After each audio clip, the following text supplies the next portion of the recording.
Hello friends, welcome back to my channel.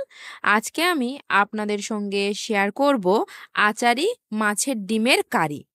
আমরা মাছের ডিম প্রায় সময় বড়া কিংবা বড়ার কারি বানিয়ে খেয়ে থাকি, কিন্তু একবার এরকমভাবে মাছের ডিমটা ট্রাই করে দেখুন, আঙুলি চাটতে থাকবেন, কারণ এর স্বাদ এবং গন্ধ একেবারেই আলাদা। যারা মাছের ডিম পছন্দ করে না, এরকম করে যদি মাছের ডিম বানানো যায়, তারা তো হাত চেটে পুটে খাবে।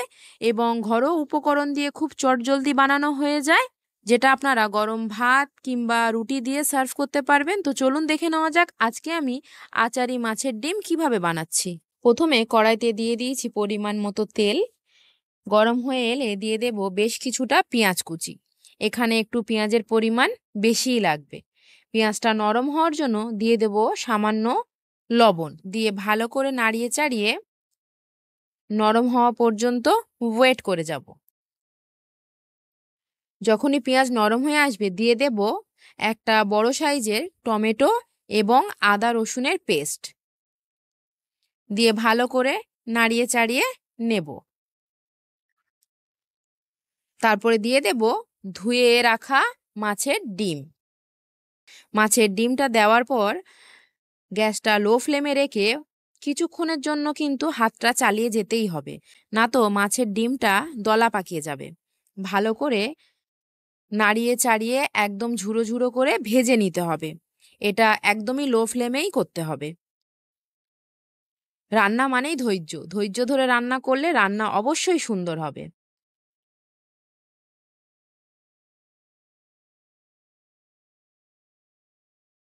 ভাজা হয়ে গেলে দিয়ে দেব সামান্য জল, দেব জিরে গুঁড়ো, পাঁচফোড়নের গুঁড়ো, ধনে গুঁড়ো, হলুদ গুঁড়ো। মাছের ডিমে হলুদ একটু বেশিই লাগে, 2 চামচ হলুদ গুঁড়ো দিলাম। আর দিলাম কাশ্মীরি লঙ্কার গুঁড়ো 2 চামচ। দিয়ে দেব পরিমাণ মতো লবণ, দিয়ে দেব টেস্টটাকে ব্যালেন্স করার জন্য একটু চিনি, দিয়ে ভালো করে নাড়িয়ে চাড়িয়ে কষিয়ে নেব।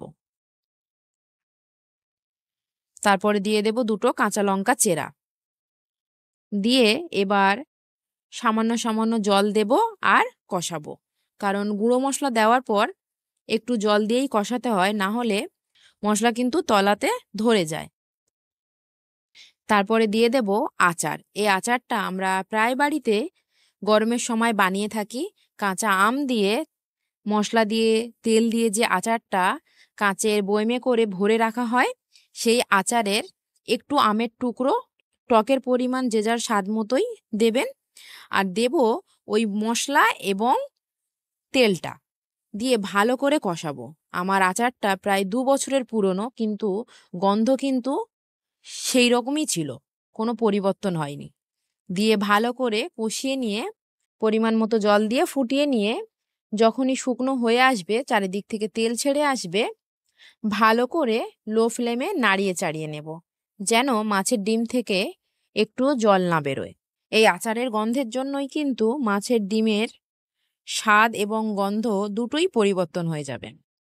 ভালো করে শুকনো হয়ে আসলে গ্যাস অফ করে দিয়ে ওপর থেকে দিয়ে দেব জিরে গুঁড়ো এবং ধনেপাতা কুচি। গরম গরম সার্ভ করুন ভাত কিংবা রুটির সাথে। আর ভিডিওটা যদি শেষ পর্যন্ত আপনাদের ভালো লেগে থাকে, প্লিজ ছেড়ে যাওয়ার আগে একটা like, comment, share and subscribe করে যাবেন। Thank you.